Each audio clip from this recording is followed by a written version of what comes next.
মোহাম্মদপুর একটা সময় এখানে আন্দোলনের ঢেউ তুঙ্গে, মানুষের ভিড় ছিল অগণিত, কিন্তু সেই ইতিহাসের ছায়ায় লুকিয়ে ছিল এক ভয়াবহ হত্যাযজ্ঞের গোপন অধ্যায়। আজ সেই অধ্যায়কে আইনের আওতায় আনছে আন্তর্জাতিক অপরাধ ট্রাইব্যুনাল ১। জাহাঙ্গীর কবির নানক সহ ২৮ জনের বিরুদ্ধে ফরমাল চার্জ দাখিল করা হয়েছে। ফরমাল চার্জে বলা হয়েছে, জুলাই আগস্ট আন্দোলনের সময় মোহাম্মদপুরে আসামিরা পরিকল্পিতভাবে সহিংসতা চালিয়ে সাধারণ মানুষকে টার্গেট করছে। অভিযোগে উল্লেখ আছে, নিহত ও আহতের সংখ্যা ছিল বিস্ময়করভাবে বেশি। শুধু হত্যা করা হয়নি, জোরপূর্বক সম্পদ দখল, বাড়িঘর ভাঙচুর, ঘরে আগুন এবং ভয়ভীতি দেখিয়ে এক ভয়ঙ্কর সিস্টেমেটিক হত্যাযজ্ঞ চালানো হয়েছিল। কিউব হোল্ডিংসের গল্পে সেই রেখাটি আঁকা হয়েছিল আজ থেকে ১ যুগ আগে। নকশাই আমাদের ভাষা।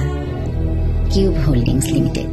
এই মামলায় নাম রয়েছে জাহাঙ্গীর কবির নানক, যিনি তখনকার আওয়ামী লীগ সরকারের বস্ত্র ও পাট মন্ত্রী ছিলেন। এছাড়া ঢাকা দক্ষিণ সিটি কর্পোরেশনের সাবেক মেয়র শেখ ফজলে নূর তাপসকেও আসামি করা হয়েছিল। চার্জশিটে তাদের বিরুদ্ধে উল্লেখ করা হয়েছে জনগণের ওপর আক্রমণ, জোর করে দখল, পরিকল্পিত ধ্বংসযজ্ঞ এবং মানবাধিকার অপরাধ সংগঠনের অভিযোগ।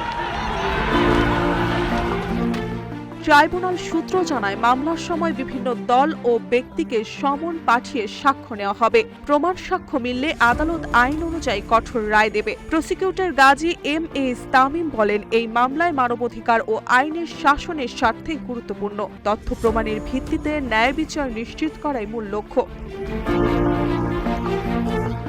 মামলার শুনানি চলাকালীন নিরাপত্তা ব্যবস্থা জোরদার করা হয়েছে। আদালত আবেদনকারীদের পক্ষ থেকে প্রমাণাদি দাখিলের নির্দেশ দিয়েছে। মার্জিয়া মৌ, রূপালী বাংলাদেশ।